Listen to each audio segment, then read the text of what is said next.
Good day, and welcome to Denison Forum's Daily Article Podcast. It's Monday, June the 15th, 2026. I'm Chris Elkins, narrator. Today's daily article is authored by cultural theologian Dr. Jim Denison. The U.S. and Iran announced Sunday that they have agreed on an interim peace deal now set to be signed on Friday. President Trump said the Strait of Hormuz would be reopened that day and that the U.S. naval blockade on Iran would be simultaneously lifted. U.S. stock futures soared this morning in response, while U.S. oil futures dropped. As more about the agreement is known, I plan to devote tomorrow's daily article to it. In other headline news, the U.S. soccer team won its first World Cup match and will now host Australia on June the 19th. If you don't really care about the World Cup, you're decidedly in the global minority. As Dr. Ryan Dennison reported recently, the Super Bowl is seen by 125.6 million people, while the 2022 World Cup final, 142 billion people tuned in.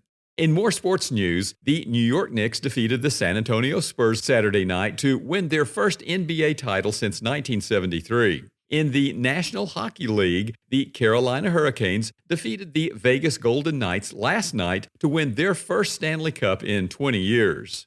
I believe these stories are connected in a way I did not understand until I read a fascinating article over the weekend that opened my eyes to a reality I had missed. Niall Ferguson is a British and American historian who serves as a senior fellow at both Stanford and Harvard. His Free Press article explains the global popularity of the World Cup, noting that soccer, or football as the rest of the world calls the sport, is a collective experience he shares personally. Quoting Ferguson, "I grew up in Glasgow, where football is a branch of religion. Rangers for the Protestants, Celtics for the Catholics, Partick Thistle for the atheists.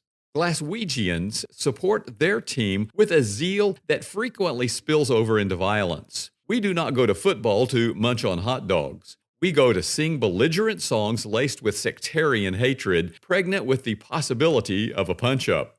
Ferguson writes that soccer fans suffer collectively when their teams lose and celebrate collectively when they win. Unlike American sports, where greater distances between cities makes it more difficult for fans to travel with their teams in large numbers, soccer fans show up en masse when their teams compete. And unlike American sports, fans of rival teams are usually seated together on opposite sides of the stadium where they can shout derisive chants at each other and experience the joys and agonies of the game with those who share the same emotions.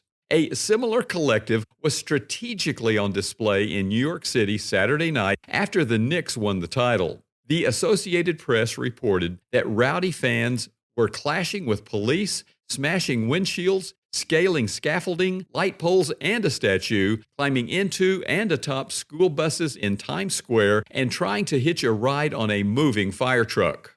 A 17-year-old was shot, 4 people were stabbed or slashed, a school bus was lit on fire. Carolina fans were jubilant over their team's Stanley Cup victory as well, but no violence was reported. I now see such a collective at work in my personal response to the news regarding Iran. Of course, I want Iran never to have a nuclear weapon, the Strait of Hormuz to be open, and the warfare to end. But I also realize that after 40 years of conflict with Iran, I want my side to win and their side to lose. This quest for relational collectivism is in itself unsurprising, since we were made for relationship, evident from Genesis 2, verse 18, in the image of our relational God, noted in 1 John 4, verse 8. Then came the fall, however, and our quest to be like God, from Genesis 3, verse 5, by exercising our will to power. This affects every dimension of our lives, including our relationships with others, referenced by Romans 1, verses 21 through 32. I knew this already, of course, but what I had not considered is that the fall damaged our relational nature itself.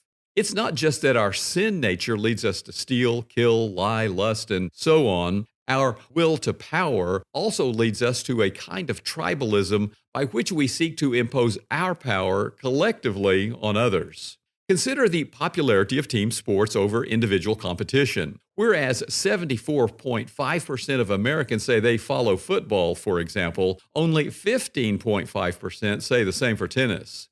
It's hard to be on Team Alcaraz or Team Djokovic, and unless you're a tennis fan like me, you probably don't even know who they are. But most everyone, it seems, is a fan of some NFL team, whether they live in that team city or not. I now see a large part of the reason. I want a side to be on and a side to be against. This is attractive in that it simplifies life into the good guys and the bad guys, positions me on the right side, and exempts me from having to care about those on the wrong side.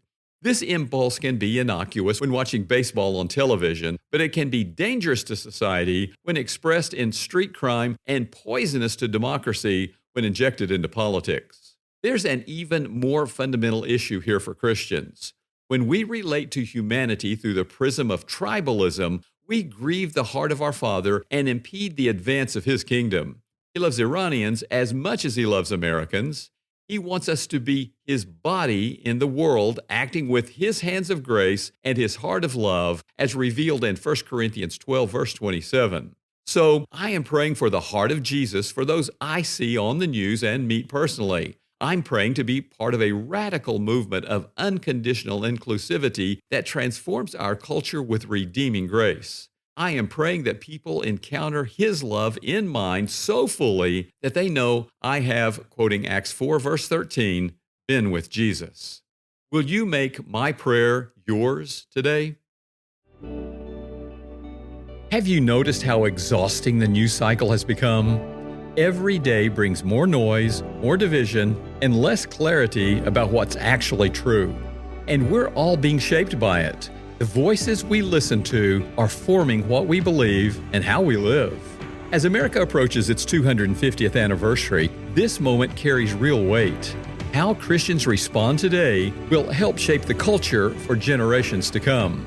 That's why Denison Forum shows up every day, helping people process the news through the truth of God's Word. If the Daily Article podcast matters to you, thank you. Your support makes this ministry possible. Right now, we're working toward an $800,000 summer goal to expand that reach. Give at supportdf.org. That's support, the letter D, the letter F.org. Find a link to give in today's podcast episode notes. Because shaping the future doesn't start someday, it starts today.